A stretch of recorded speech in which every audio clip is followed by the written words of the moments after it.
बिस्मिल्लाहिर्रहमानिर्रहीम अस्सलाम वालेकुम। आज की इस वीडियो में सेकंड ईयर का ऑर्गेनिक केमिस्ट्री का जो पोर्शन है उसका जनरल ऑर्गेनिक केमिस्ट्री वाला पोर्शन आज हम कवर करेंगे। इस वीडियो को अगर आप मुकम्मल एंड तक देखते हैं तो आपको ऑर्गेनिक केमिस्ट्री मुकम्मल तौर पर उसकी जो बेसिक कंसेप्ट हैं वो क्लियर हो जाएंगे। आज की इस वीडियो में हम ऑर्गेनिक केमिस्ट्री का जो बेसिक है वो सारा डिस्कस करेंगे। तो आज हम क्या क्या करने लगे हैं, आज हम इंडक्टिव इफेक्ट, रेजोनेंस इफेक्ट और हाइपर कॉन्जुगेशन को भी साइड बाय साइड लाजमी डिस्कस करेंगे, जो कि केमिस्ट्री की बेस कहलाती है। मूव करते हैं ऑर्गेनिक रीजेंट की तरफ। ऑर्गेनिक रीजेंट्स ये वो रीजेंट्स होते हैं जो ऑर्गेनिक मॉलिक्यूल के साथ कंबाइन होकर प्रोडक्ट बनाने में हेल्पफुल होते हैं। तो ऑर्गेनिक मॉलिक्यूल रीजेंट के साथ रिएक्ट करता है तो ये उसे प्रोडक्ट में कन्वर्ट कर देता है। ये ऑर्गेनिक रीजेंट जो होते हैं ये ऑर्गेनिक मॉलिक्यूल के साथ अटैक करते हैं, इस वजह से इन्हें अटैकिंग रीजेंट का भी नाम दिया जाता है। अटैकिंग रीजेंट जो होते हैं वो दो तरह के होते हैं। एक अटैकिंग रीजेंट जो होता है उसे इलेक्ट्रोफाइल का नाम देते हैं, जबकि दूसरे को न्यूक्लियोफाइल का नाम दिया जाता है। इलेक्ट्रोफाइल के ऊपर पॉजिटिव जबकि न्यूक्लियोफाइल के ऊपर नेगेटिव चार्ज होता है। इलेक्ट्रोफाइल ये दो लफ्ज़ों से मिलकर बना है, इलेक्ट्रो एंड फाइल। इलेक्ट्रो का क्या मतलब है? इलेक्ट्रो का मतलब है इलेक्ट्रॉन और फाइल का मतलब है लवर, यानी इलेक्ट्रॉन लवर, यानी ये इलेक्ट्रॉन को अट्रैक्ट करता है। हमारे पास यहाँ पर एक स्पीशी है जिसके ऊपर पॉजिटिव चार्ज है, इलेक्ट्रॉन डेफिशिएंट स्पीशी है, इलेक्ट्रॉन की इस पर कमी है। अब एक इलेक्ट्रॉन हमारे पास ये सामने आ रहा है तो ये इलेक्ट्रॉन डेफिशिएंट स्पीशी इलेक्ट्रॉन को अपनी तरफ अट्रैक्ट करना शुरू कर देगी, ये इलेक्ट्रॉन्स की तरफ भागना शुरू कर देगी। तो इस वजह से इस तरह की स्पीशी को इलेक्ट्रोफाइल यानी इलेक्ट्रॉन लवर का नाम दिया जाता है। फॉर एग्ज़ाम्पल Cl+, CH3+, तो ये दोनों इलेक्ट्रोफाइल की कॉमन एग्जांपल्स हैं। इनको हम ऑर्गेनिक केमिस्ट्री में पढ़ेंगे। इलेक्ट्रोफाइल दो तरह के हो सकते हैं, पॉजिटिव इलेक्ट्रोफाइल और न्यूट्रल इलेक्ट्रोफाइल। तो आइए देखते हैं कि पॉजिटिव और न्यूट्रल इलेक्ट्रोफाइल क्या होते हैं। सबसे पहले positive electrophile. Positive electrophile CH3+, Cl+, Br+, NO2+, तो ये पॉजिटिव इलेक्ट्रोफाइल है, इनके ऊपर पॉजिटिव चार्ज होता है।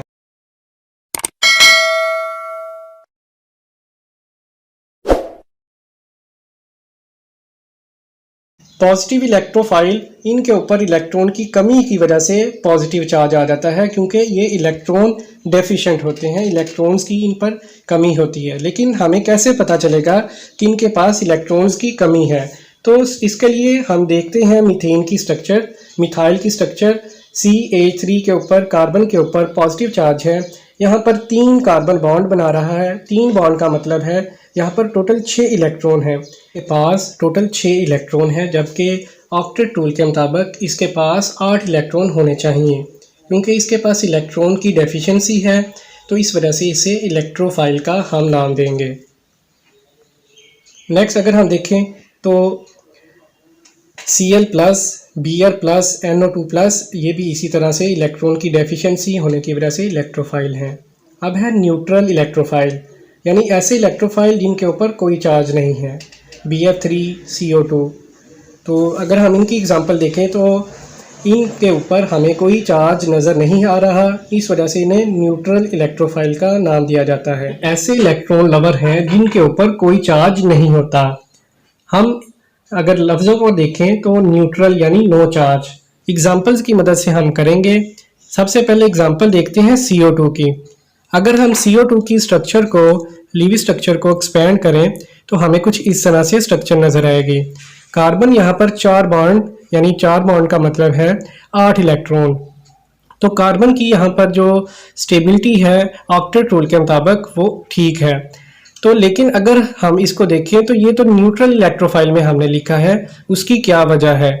तो न्यूट्रल इलेक्ट्रोफाइल में लिखने की वजह ये है कि कार्बन के तो 8 इलेक्ट्रॉन मुकम्मल हैं, लेकिन यहाँ पर 2 ऑक्सीजन जो हैं वो मोर इलेक्ट्रोनेगेटिव हैं। तो ऑक्सीजन क्या करेंगे, कार्बन के इलेक्ट्रॉन्स को अपनी तरफ अट्रैक्ट करेंगे, तो कार्बन इलेक्ट्रॉन डेफिशिएंट हो जाएगा। इलेक्ट्रॉन की डेफिशिएंसी होने की वजह से कार्बन डाइऑक्साइड इलेक्ट्रोफाइल बन जाएगा। अब हम देखते हैं बोरोन ट्राइफ्लोराइड। अगर हम उसकी स्ट्रक्चर को ड्रा करें तो यहाँ पर बोरोन 3 बॉन्ड बना रहा है, टोटल 6 इलेक्ट्रॉन बने। तो बोरोन का भी ऑक्टेट मुकम्मल नहीं है, ये इलेक्ट्रॉन डेफिशिएंट है। इसके पास एक p ऑर्बिटल है जो वेकेंट है, तो p ऑर्बिटल को इलेक्ट्रॉन्स का एक पेयर ज़रूरत है, जिसकी वजह से इसके 8 इलेक्ट्रॉन्स मुकम्मल हो जाएंगे। तो इस वजह से Bf3 भी इलेक्ट्रोफाइल हुआ।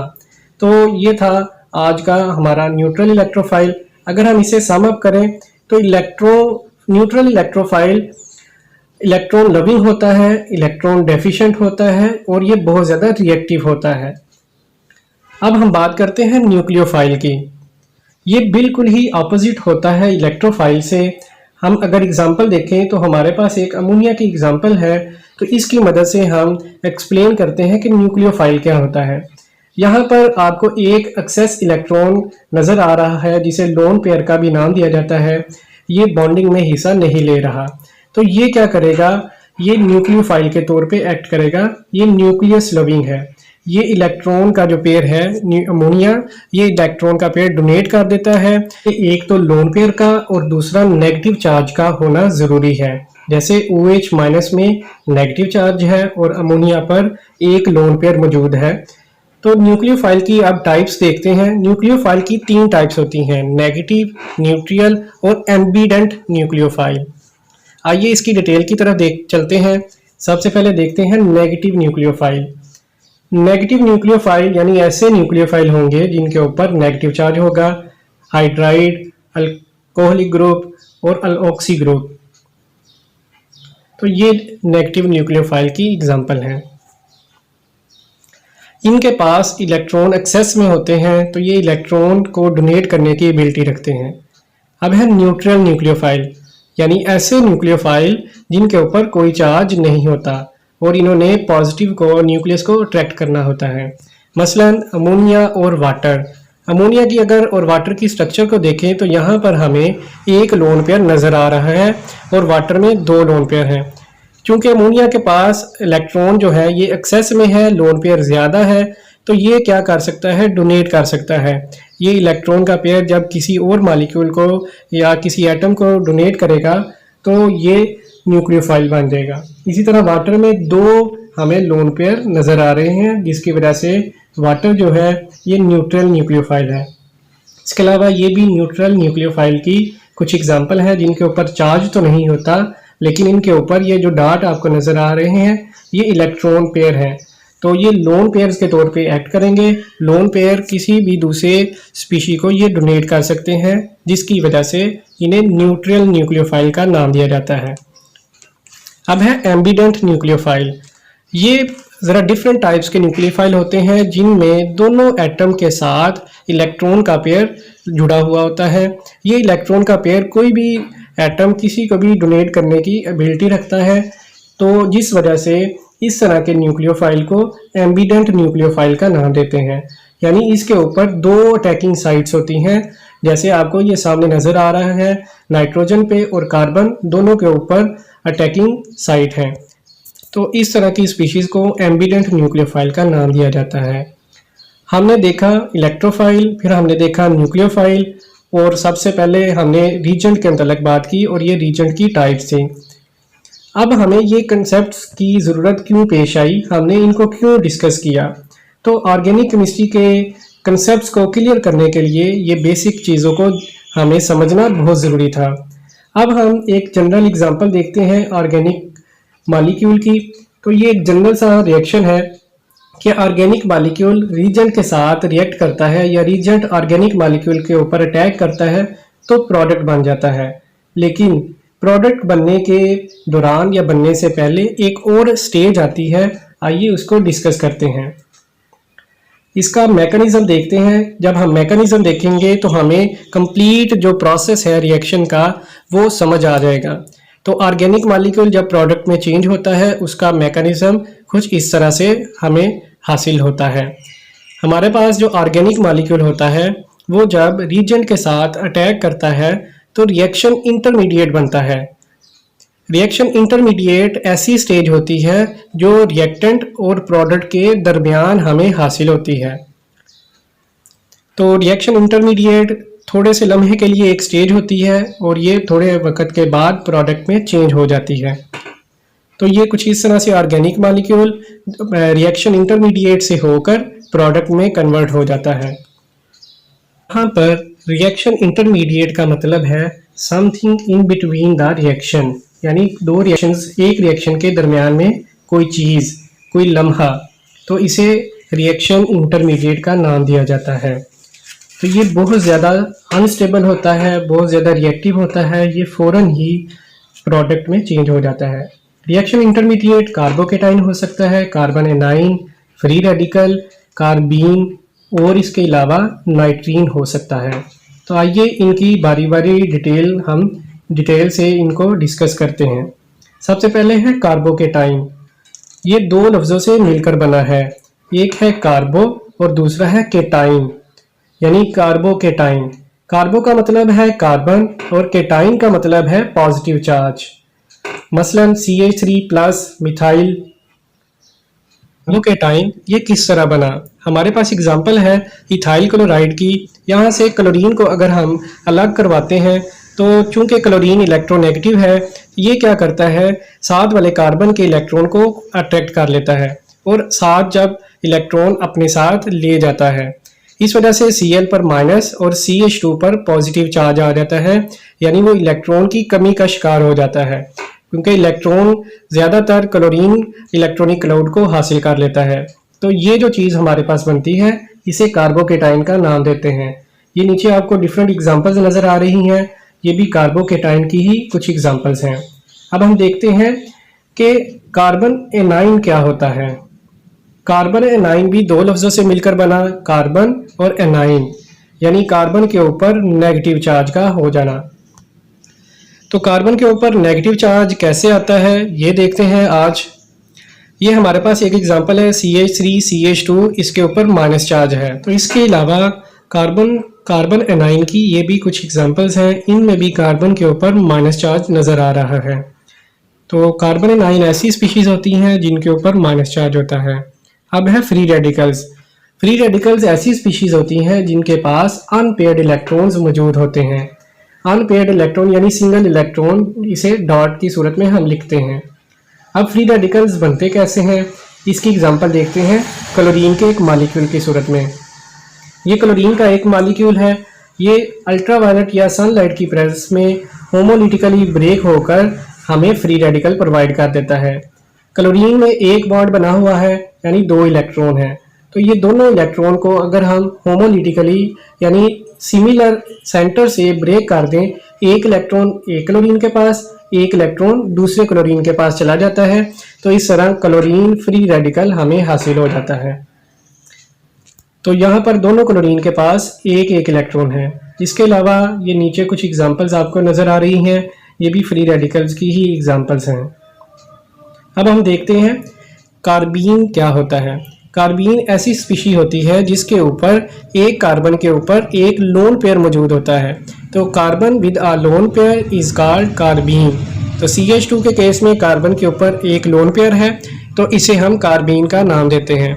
इसके अलावा अगर हम देखें CH2N2, ये कन्वर्ट हो जाता है जब इसमें से नाइट्रोजन को अगर हम अलग करवा लें तो CH2 के ऊपर एक लोन पेयर आ जाएगा और नाइट्रोजन अलग हो जाता है। रिएक्शन इंटरमीडिएट की लास्ट टाइप जो है नाइट्रीन की तरफ चलते हैं। तो नाइट्रीन ऐसी स्पीशी होती है या ऐसा इंटरमीडिएट होता है जिसमें नाइट्रोजन के ऊपर दो इलेक्ट्रॉन पेयर होते हैं और ये एक बॉन्डेड एटम के साथ अटैच होता है। एक हाइड्रोजन के साथ है और दूसरी एग्जांपल में मिथाइल के साथ ये बॉन्ड बना रहा है। इसके पास दो लोन पेयर है और एक बॉन्डेड पेयर है। तो ये था आज का हमारा टॉपिक रिएक्शन इंटरमीडिएट। ये रिएक्शन इंटरमीडिएट बहुत ज़्यादा अनस्टेबल होते हैं और रिएक्टिव होते हैं। ये हर रिएक्शन के दरमियान में किसी न किसी सूरत में बनते हैं। तो आज के टॉपिक में हमने देखा रिएजेंट क्या होते हैं और रिएक्शन इंटरमीडिएट क्या होते हैं। अब हमारी बारी है ऑर्गेनिक मॉलिक्यूल। यहाँ हम देखेंगे कि इलेक्ट्रॉनिक इफ़ेक्ट क्या होता है, तो ये बहुत ज़्यादा इम्पॉर्टेंट है। इलेक्ट्रॉनिक इफ़ेक्ट में हम देखेंगे कि हमारे पास जो इलेक्ट्रोफाइल या न्यूक्लियोफाइल होते हैं वो किस तरह मालिक्यूल के ऊपर अटैक करते हैं। जैसे ये हमारे पास एक मालिक्यूल है या एक स्पीशी है, इसके पास ऊपर वाली साइड पे ऑक्सीजन पे इलेक्ट्रॉन डेंसिटी ज़्यादा है और ये जो कार्बोकेटाइन है इसकी इलेक्ट्रॉन डेंसिटी काफ़ी कम है। इसके ऊपर पॉजिटिव जबकि ऑक्सीजन की साइड पर नेगेटिव चार्ज है। तो इसका ये मतलब हुआ कि जो इलेक्ट्रोफाइल है उसने नेगेटिव यानी इलेक्ट्रॉन की तरफ जाना है। पॉजिटिव हमेशा अट्रैक्ट करता है नेगेटिव को, पर नेगेटिव चार्ज है तो ये क्या करेगा, ये नेगेटिव वाला इलेक्ट्रोफाइल यानी E+ की तरफ जाएगा और न्यूक्लियोफाइल जो है वो कार्बोकेटाइन के पास जाना शुरू कर देगा, उसे अट्रैक्ट करेगा। इलेक्ट्रॉनिक इफेक्ट्स किस तरह के होते हैं तो बारी बारी देखेंगे। सबसे पहले इंडक्टिव इफेक्ट, फिर रेजोनेंस इफेक्ट, हाइपर कंजुगेशन और लास्ट पे इलेक्ट्रोमेरिक इफेक्ट को डिटेल से स्टडी करेंगे। ये वीडियो आपके लिए काफ़ी हेल्पफुल रहेगी। अगर आप इस वीडियो को मुकम्मल देखते हैं तो इन इफेक्ट्स का आपको मुकम्मल पता चल जाएगा। सबसे पहले है इंडक्टिव इफेक्ट। ये आपको एक प्रोपाइल क्लोराइड की एग्जांपल नज़र आ रही है। आपको पता है क्लोरीन जो है वो ज़्यादा इलेक्ट्रोनेगेटिव होता है कार्बन की निस्बत, तो ये CH2 से इलेक्ट्रॉन को अपनी तरफ खींचेगा तो क्लोरीन की इलेक्ट्रॉन डेंसिटी ज़्यादा हो जाएगी, CH2 की इलेक्ट्रॉन डेंसिटी कम हो जाएगी। तो Cl के ऊपर पार्शियल नेगेटिव चार्ज आ जाएगा जबकि जो CH2 होगा उसके ऊपर पार्शियल पॉजिटिव चार्ज आ जाएगा। अब जैसा कि आपको पता है कि एक जो मैग्नेट होता है वो करीब वाले नेल को ज़्यादा अट्रैक्ट करता है, लेकिन जो थोड़ा दूर नेल होता है उसको भी अट्रैक्ट तो करता है लेकिन कम हद तक, मतलब उसकी जो पावर है वो रिड्यूस हो जाती है, कम हो जाती है, लेकिन होती ज़रूर है। इस तरह क्लोरीन के पास वाला जो CH2 है, जो कार्बन है, ये उसके इलेक्ट्रॉन को ज़्यादा खींचेगा, लेकिन जो उससे दूर कार्बन है उसको भी खींचेगा अपनी तरफ लेकिन कम ताकत के साथ। इसी तरह जो उससे दूर इलेक्ट्रॉन है उसको भी खींचेगा। तो कार्बन जो सेकंड कार्बन है उसकी जो इलेक्ट्रॉन खींचने की जो कैपेसिटी है क्लोरीन की वो उसके ऊपर थोड़ी सी कम होगी, इसलिए पार्शियल पॉजिटिव चार्ज आ जाएगा। और जो लास्ट पे CH3 है इसके कार्बन को अट्रैक्ट करने की एबिलिटी सबसे कम है, तो इसके ऊपर पार्शियल पॉजिटिव चार्ज अपीयर हो जाएगा। तो इस वजह से इलेक्ट्रॉन्स, क्योंकि क्लोरीन ने अपनी तरफ अट्रैक्ट करना शुरू कर दिए हैं, इलेक्ट्रॉन्स का क्लोरीन की तरफ ये जो झुकाव है ये परमानेंट इफेक्ट होगा, मुकम्मल तौर पर इसके ऊपर अपीयर होगा। तो इस इफेक्ट को हम नाम देते हैं इंडक्टिव इफेक्ट का। अब हम देखते हैं कि इंडक्टिव इफेक्ट जो होता है ये किस तरह का होता है। Inductive effect positive inductive effect या नेगेटिव इंडक्टिव इफेक्ट की सूरत में होता है। तो सबसे पहले देखते हैं नेगेटिव इंडक्टिव इफेक्ट। क्योंकि क्लोरीन के ऊपर नेगेटिव चार्ज है, ये इलेक्ट्रॉन विद ड्राइंग ग्रुप है, इलेक्ट्रॉन को इसने निकाल लिया है, खींच लिया है, तो इस तरह के इफेक्ट को नेगेटिव इंडक्टिव इफेक्ट का हम नाम देते हैं। जैसे Cn-, NO2-, Br-, ये नेगेटिव इंडक्टिव इफेक्ट की एग्जांपल हैं।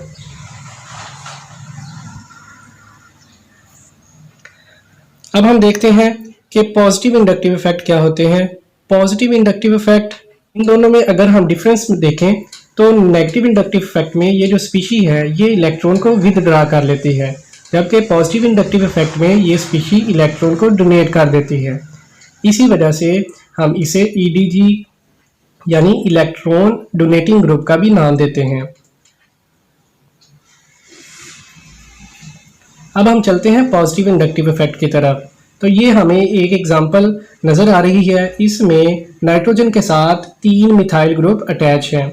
अब ये 2 मिथाइल ग्रुप हैं, इसके साथ अगर हम देखें तो नाइट्रोजन के ऊपर एक लोन पेयर मौजूद है। मिथाइल ग्रुप क्या करते हैं, इलेक्ट्रॉन को डोनेट कर देते हैं, यानी ये पॉजिटिव इंडक्टिव इफेक्ट शो करते हैं। इसी तरह मिथाइल के अलावा इथाइल, प्रोपाइल भी इलेक्ट्रॉन डोनेटिंग ग्रुप होते हैं, ये इलेक्ट्रॉन को डोनेट कर देते हैं। स्टेबिलिटी देखते हैं कार्बोकेटाइन की। ये हमारे पास 2 एग्जाम्पल हैं। एक कार्बन के ऊपर पॉजिटिव चार्ज है, दूसरे के ऊपर भी पॉजिटिव चार्ज है, लेकिन जो साइड एटम्स हैं या साइड जो ग्रुप्स हैं वो डिफरेंट हैं। तो इलेक्ट्रॉन डेफिशिएंसी अगर हम देखें तो वो अनस्टेबिलिटी को शो करती है। तो जिसके पास इलेक्ट्रॉन की डेफिशिएंसी ज़्यादा होगी वो उतना ज़्यादा अनस्टेबल होगा। तो कार्बोकेटाइन को इलेक्ट्रॉन की ज़रूरत है, कार्बोकेटाइन की कार्बन की जो डेफिशिएंसी है इलेक्ट्रॉन की, उसको मुकम्मल करने के लिए। जैसा आपको पता है कि जो मिथाइल ग्रुप है ये इलेक्ट्रॉन डोनेटिंग ग्रुप है, ये इलेक्ट्रॉन की डेंसिटी को सेंट्रल कार्बन के साथ, कार्बोकेटाइन के साथ शेयर करेगा, डोनेट कर देगा। तो कार्बोकेटाइन की जो डेफिशिएंसी है वो काफ़ी हद तक कम हो जाएगी। तो ये क्या करेगा, स्टेबिलिटी शो करेगा, ये थोड़ा सा ज़्यादा स्टेबल हो जाएगा, मोस्ट स्टेबल है। जबकि दूसरे केस में यहाँ पर 2 मिथाइल ग्रुप है और एक जो है वो हाइड्रोजन है। तो दो मिथाइल ग्रुप हैं, ये कार्बन की डेफिशिएंसी को कम करने के लिए इलेक्ट्रॉन तो डोनेट करेंगे लेकिन किसी इतनी ज़्यादा हद तक नहीं कर सकेंगे। अब देखते हैं स्टेबिलिटी ऑफ कार्बो एनाइन की। तो इसके पास जो कार्बो एनाइन है, इन दोनों कार्बन के ऊपर नेगेटिव चार्ज है। तो नेगेटिव चार्ज को जब कम किया जाएगा तो ये स्टेबल हो जाएगा। तो अगर हम फर्स्ट केस में देखें तो यहाँ पर हाई इलेक्ट्रॉन डेंसिटी है, क्योंकि ये तीनों जो ग्रुप हैं ये इलेक्ट्रॉन को डोनेट करते हैं। तो यहाँ पर पहले ही नेगेटिव चार्ज है, एनाइन है, ये मज़ीद इलेक्ट्रॉन की डेंसिटी को ज़्यादा कर देंगे। जबकि दूसरे अगर केस में देखें तो यहाँ पर हमारे पास 2 मिथाइल ग्रुप हैं। तो फर्स्ट केस में मज़ीद अनस्टेबिलिटी हो जाएगी क्योंकि इलेक्ट्रॉनिक क्लाउड ज़्यादा हो जाएगा। जबकि दूसरे केस में सिर्फ हमारे पास 2 मिथाइल ग्रुप हैं, तो ये इलेक्ट्रॉन की डेंसिटी को डोनेट करेंगे सेंट्रल कार्बन एनाइन के साथ।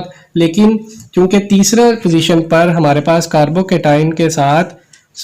एनाइन के साथ मिथाइल ग्रुप नहीं है, तो जिसकी वजह से इस पर माइनस चार्ज जो है वो काफ़ी हद तक कम आएगा। तो ये ज़्यादा स्टेबल होगा फर्स्ट केस की निस्बत।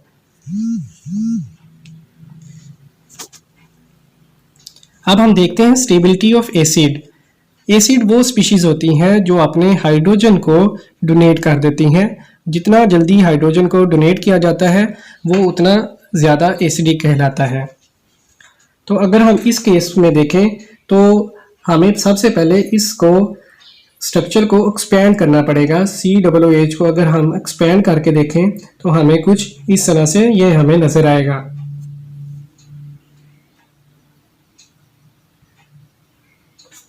ये इस तरह हमें जब स्ट्रक्चर को हम एक्सपेंड करेंगे तो हमें नज़र आएगा। तो यहाँ पर अगर हम देखें तो इस कार्बन के साथ 3 क्लोरीन अटैच हैं। तो ये जो क्लोरीन है ये इलेक्ट्रोनेगेटिव होते हैं, ये इलेक्ट्रॉन्स को अपनी तरफ अट्रैक्ट करते हैं। तो ये कार्बन से इलेक्ट्रॉन को विदड्रा करना शुरू कर देंगे। जैसे ही ये कार्बन से इलेक्ट्रॉन को विदड्रा करेंगे, कार्बन उससे आगे वाले कार्बन से इलेक्ट्रॉन को विदड्रा करेगा। तो इस तरह ऑक्सीजन से इलेक्ट्रॉन कार्बन की तरफ आना शुरू हो जाएंगे। तो ये इस तरह एक ट्रेंड बन जाएगा। तो जैसे ही हाइड्रोजन से इलेक्ट्रॉन विदड्रा होंगे तो हाइड्रोजन क्या करेगा, सिस्टम से यहाँ से मॉलिक्यूल से लीव कर जाएगा, यहाँ से निकल जाएगा। तो जैसे ही हाइड्रोजन जितनी जल्दी यहाँ से निकलेगा वो उतना ज़्यादा एसिडिटी को शो करेगा। तो इस वजह से ये जो स्पीशी है बहुत ज़्यादा एसिडिक होती है। जबकि दूसरे केस में यहाँ पर 2 क्लोरीन अटैच हैं। तो यहाँ पर electron with drying effect 1 chlorine के कम होने की वजह से थोड़ा सा कम हो जाएगा। तो इस वजह से ये जो हाइड्रोजन है या इसको निकलने के लिए यहाँ पर थोड़ी सी डिफ़िकल्टी होगी। तो इस वजह से इसकी एसिडिटी कम हो जाएगी। फर्स्ट केस में 3 विद ड्राइंग ग्रुप हैं, सेकंड केस में 2 हैं। तो इस वजह से फर्स्ट केस ज़्यादा एसिडिक होगा दूसरे की निस्बत। हम देखते हैं बेसिक स्ट्रेंथ को। ये हमारे पास अमीन की कुछ एग्जांपल्स हैं। तो इनके साथ एक एक लोन पेयर अटैच है। जैसा कि हमें पता है कि लोन पेयर जो होता है वो लीविस कंसेप्ट के मुताबिक जो लोन पेयर डोनेट करता है वो लीविस बेस कहलाता है। तो इन केस में इन दोनों के पास लोन पेयर मौजूद है। तो ये लोन पेयर को जितनी जल्दी डोनेट करेंगे उतना ये लीविस बेस बन जाएंगे। तो ये 3 मिथाइल ग्रुप है, ये इलेक्ट्रॉन डोनेटिंग ग्रुप का इफेक्ट रखते हैं। ये अपने इलेक्ट्रॉन्स नाइट्रोजन को डोनेट करेंगे तो लोन पेयर के लिए इजी हो जाएगा कि वो जल्दी यहाँ से निकल जाए। तो जितना जल्दी लोन पेयर यहाँ से चला जाएगा तो उतना ज़्यादा वो स्ट्रॉन्ग बेस कहलाएगा। जबकि दूसरे केस में 2 इलेक्ट्रॉन डोनेटिंग ग्रुप हैं, तीसरा यहाँ पर मौजूद नहीं है। तो यहाँ पर भी इलेक्ट्रॉन डोनेटिंग इफेक्ट तो होगा लेकिन एज इतना ज़्यादा नहीं होगा जितना फर्स्ट केस में है। तो इस वजह से फर्स्ट केस जो होगा वो ज़्यादा स्ट्रॉन्ग बेस होगा सेकंड की निस्बत, क्योंकि उसने बहुत जल्दी इलेक्ट्रॉन का पेयर डोनेट कर दिया है। तो ये अब हम देखते हैं मोस्ट इम्पॉर्टेंट टॉपिक रेजोनेंस को। तो रेजोनेंस जो होता है वो स्टेबिलिटी को शो करता है। तो रेजोनेंस को देखने के लिए हम एग्जांपल लेते हैं बेंजीन की। बेंजीन में आपको यहाँ पर डबल सिंगल ये बॉन्ड नज़र आ रहे हैं, यानी अल्टरनेट बॉन्ड नज़र आ रहे हैं। ये रेजोनेंस को शो करते हैं, तो ये रेजोनेंस के लिए ज़रूरी है। तो यहाँ पर होगा क्या, ये जो डबल बॉन्ड है ये मूव कर जाएगा नेक्स्ट कार्बन के साथ, इस तरह नेक्स्ट डबल बॉन्ड नेक्स्ट चला जाएगा और ये अपनी पोजीशन को चेंज करते जाएंगे। तो इस तरह जब ये पोजीशन को चेंज करेंगे कुछ इस तरह की स्ट्रक्चर हमें नज़र आएगी। अब ये वाली स्ट्रक्चर फिर उसी तरह से इलेक्ट्रॉन्स को रिवॉल्व होने की वजह से पोजीशंस को चेंज कर लेंगी। तो इस वजह से पहले वाली स्ट्रक्चर हमारे पास दोबारा हासिल हो जाएगी। तो ये पहले वाली स्ट्रक्चर दूसरी वाली दोबारा से फिर पहले वाली स्ट्रक्चर इलेक्ट्रॉन्स के रिवॉल्व होने की वजह से बार बार बनाते रहेंगे। तो ये शो करती है स्टेबिलिटी को। जितना ज़्यादा रेजोनेंस पाया जाता है उतनी ज़्यादा स्टेबिलिटी होती है। रेजोनेंस के लिए कॉन्जुगेशन का यानी अल्टरनेट डबल सिंगल बॉन्ड का होना बहुत ज़रूरी है। तो आइए देखते हैं कि कॉन्जुगेशन क्या होती है।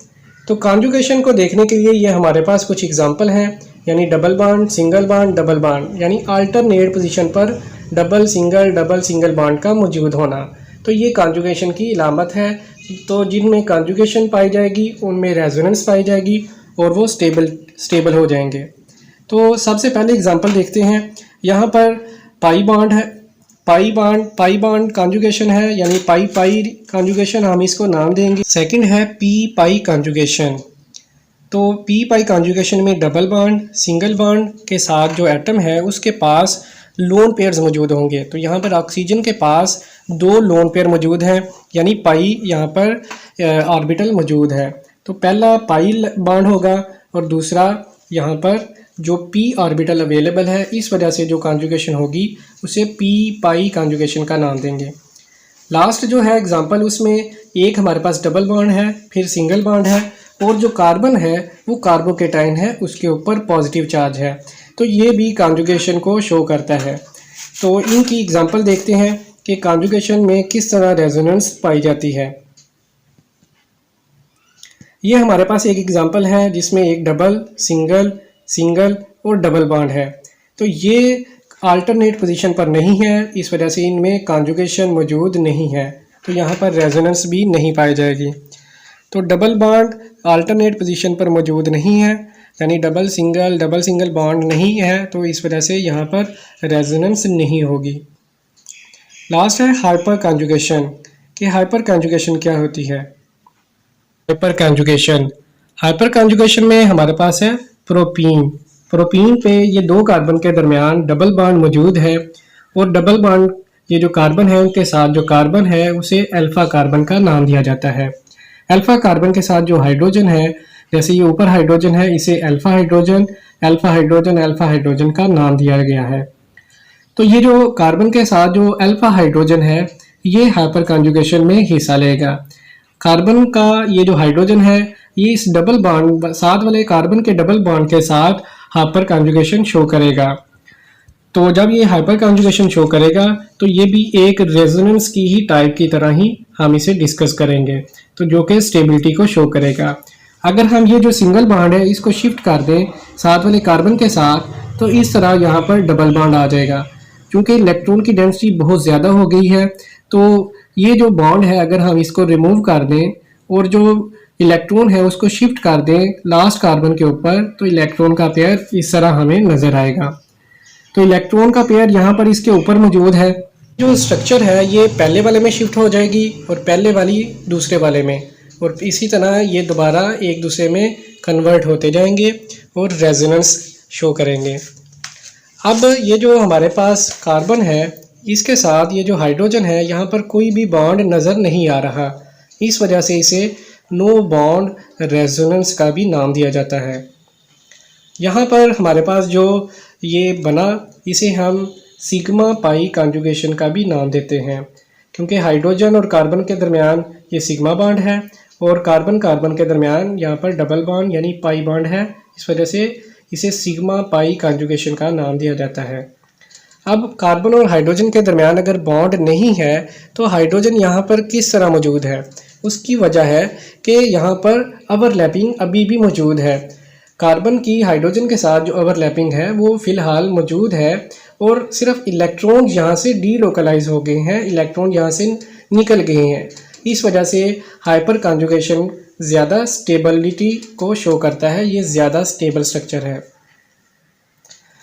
नेक्स्ट अब हम देखते हैं कि बाकी जो स्ट्रक्चर्स हैं, स्टेबिलिटी ऑफ अल्कीन, कि अल्कीन किस तरह से स्टेबिलिटी को शो करते हैं। तो ये हमारे पास कुछ सामने कुछ स्ट्रक्चर हैं, इन सब में डबल बॉन्ड मौजूद है। तो डबल बॉन्ड को हमने इस तरह से अंडरलाइन किया। इनके साथ जो मिथाइल ग्रुप हैं उनको सर्कल कर लेते हैं। ये सारे जो मिथाइल ग्रुप हैं इनको सर्कल इस वजह से किया है कि यहाँ पर अल्फ़ा हाइड्रोजन मौजूद है। अब हम काउंट करेंगे कि इनके पास कितने अल्फ़ा हाइड्रोजन हैं। अल्फ़ा हाइड्रोजन जो होता है, जितने ज़्यादा होते हैं हाइपर कॉन्जुगेशन उतनी ज़्यादा होती है। जितनी हाइपर कॉन्जुगेशन ज़्यादा होगी उतना स्टेबल होगा वो कंपाउंड।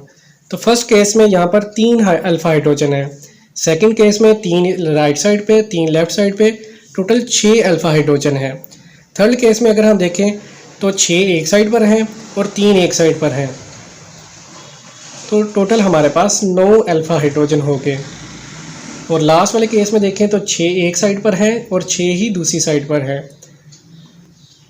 तो यहाँ पर हमारे पास टोटल 12 अल्फ़ा हाइड्रोजन हो गए। तो जिसमें अल्फ़ा हाइड्रोजन ज़्यादा होंगे वो ज़्यादा स्टेबल होगा। तो जो फोर्थ वाली जो स्ट्रक्चर है इसमें सबसे ज़्यादा अल्फ़ा हाइड्रोजन है, ये सबसे ज़्यादा स्टेबल होगा। इसे नाम देते हैं 1, 2, 3 और 4 का। तो 4 वाला सबसे ज़्यादा स्टेबल है क्योंकि उसमें अल्फ़ा हाइड्रोजन ज़्यादा है। तीसरे की निस्बत तीसरे वाला ज़्यादा होगा सेकंड की निस्बत, और फर्स्ट वाला सबसे कम स्टेबल होगा इन आपस में इनका अगर कंपैरिजन करें। तो हमने देखा inductive effect, resonance effect, hyper conjugation, और अब हम देखेंगे इलेक्ट्रोमेरिक इफेक्ट। तो इलेक्ट्रोमेरिक इफेक्ट में हम एग्जांपल देखते हैं। ये कंपाउंड है एक हमारे पास, ये जो कंपाउंड है इसमें डबल बॉन्ड मौजूद है। ये इसको कंपाउंड को कुछ नहीं होगा जब तक हम इसमें रीजेंट ऐड नहीं कर देते। जब हम इसमें रीजेंट ऐड करेंगे तो सपोज़ अगर बी जो है वो मोर इलेक्ट्रोनेगेटिव है ए की निस्बत, तो बी जब ये रीजेंट के साथ अटैक होगा इसके साथ, तो ये इलेक्ट्रॉन को बी के ऊपर शिफ्ट करवा देगा। तो ए के ऊपर पॉजिटिव जबकि बी के ऊपर लोन पेयर और नेगेटिव चार्ज आ जाएगा, क्योंकि बी जो है वो ज़्यादा इलेक्ट्रोनेगेटिव है, उसने ए के इलेक्ट्रॉन को अपनी तरफ अट्रैक्ट कर लिया। इसी तरह ये दोबारा वापस भी आ सकती है अगर हम यहाँ से रीजेंट को रिमूव कर दें। तो रीजेंट को यहाँ से अगर हटाएंगे तो प्रोडक्ट दोबारा रिएक्टेंट में शिफ्ट हो जाएगा। तो ये जो इफेक्ट होता है ये टेम्परेरी इफेक्ट होता है, ये परमानेंट नहीं होता। जब तक रीजेंट मौजूद है ये इफेक्ट रहेगा, रीजेंट के चले जाने से ये इफेक्ट ख़त्म हो जाएगा। इलेक्ट्रोमेरिक इफेक्ट 2 तरह का होता है, प्लस ई और माइनस ई इफेक्ट। तो देखते हैं प्लस ई इफेक्ट क्या होता है। प्लस ई इफेक्ट में जो रीजेंट होता है वो इलेक्ट्रोफाइल होता है, माइनस ई में न्यूक्लियोफाइल जो होता है रीजेंट के तौर पे काम करता है। प्लस ई इफेक्ट, ये हमारे पास एक इथीन की एग्जांपल है। इसमें हम इलेक्ट्रोफाइल हाइड्रोजन आयन की सूरत में ऐड करते हैं। अगर CH2 जो राइट साइड वाला है ये मोर इलेक्ट्रोनेगेटिव है, तो जब ये हाइड्रोजन के साथ इसके साथ शो करेगा तो यहाँ से अगर ये बॉन्ड अगर हम ख़त्म करवा दें तो CH2 के ऊपर इलेक्ट्रॉन का पेयर और माइनस चार्ज, जबकि दूसरे के पास प्लस चार्ज आ गया। अब आपको पता है कि पॉजिटिव ने माइनस के साथ अटैच होना है, अट्रैक्ट होना है, तो ये इस तरह से बॉन्ड बना के हमें कंपाउंड हासिल हो जाएगा। अब देखते हैं minus E effect. Minus E effect में हमने न्यूक्लियोफाइल यूज़ करना है रीजेंट के तौर पे। यहाँ पर हमारे पास है सायानाइड और हमारे पास है कार्बोनाइल ग्रुप। तो कार्बोनाइल ग्रुप जब सायानाइड रीजन के साथ रिएक्ट करता है तो ये जो कार्बोनाइल के साथ जो डबल बॉन्ड है कार्बन और ऑक्सीजन के दरमियान, अगर ये बॉन्ड रिमूव हो जाए तो इलेक्ट्रॉन ऑक्सीजन के ऊपर शिफ्ट हो जाएंगे। तो ऑक्सीजन के ऊपर इलेक्ट्रॉन ज़्यादा हो गए, कार्बन के ऊपर इलेक्ट्रॉन कम होने की वजह से पॉजिटिव चार्ज आ जाएगा और ऑक्सीजन के ऊपर माइनस चार्ज आ जाएगा। तो जो साइनाइड है न्यूक्लियोफाइल, ये कार्बोकेटाइन के ऊपर अटैक करेगा, तो इस तरह से हमें कंपाउंड मिल जाएगा। तो ये इफ़ेक्ट तब तक होगा जब तक ये रीजेंट यहाँ पर मौजूद है। जैसे ही ये रीजेंट यहाँ से चला जाएगा तो ये इफ़ेक्ट भी कैंसिल हो जाएगा, क्योंकि ये टेम्परेरी इफ़ेक्ट है, जब तक रीजेंट मौजूद है तब तक। तो आज हमने देखा इलेक्ट्रॉनिक इफ़ेक्ट। ऑर्गेनिक केमिस्ट्री को समझने के लिए ये सारे इफ़ेक्ट का समझना बहुत ज़रूरी है। तो अगर इसमें से आपको किसी भी टॉपिक पर कोई प्रॉब्लम हो तो आप मुझसे दोबारा पूछ सकते हैं, तो इंशाल्लाह मैं आपको ज़रूर गाइड करूँगा।